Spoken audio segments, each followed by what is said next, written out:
Would you like to try metal tooling? Now you can with West Slope Community Library's Metal Tooling Take and Make Kit. You can reserve yours online through the library event calendar at wccls.org or by calling us at 503-846-6416 while supplies last. I'm Taya Hart, and today I'll walk you through the steps to make your own metal tooling design using the items provided in your kit.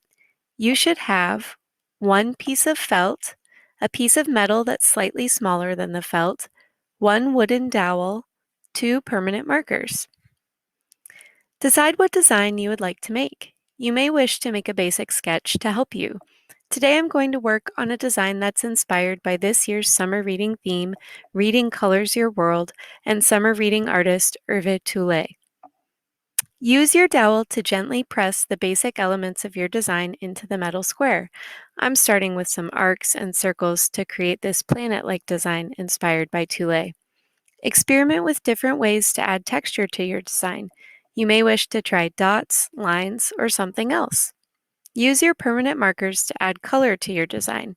I'm going to make my outer ring blue-green and the innermost ring and horizontal ring red. My markers are red and blue, but each kit comes with two different colors. Yours may be different. If you have more colors of markers available, you may wish to use more than just the two provided. You did it! Now it's time to share your design with your friends and family. Don't forget to take a picture and share it with us too. Please use hashtag TakeAMake and hashtag West Slope Library on social media. Thank you for checking out this video. You can reserve your metal tooling Take and Make kit online through the library event calendar at wccls.org while supplies last. Please limit 2 per household.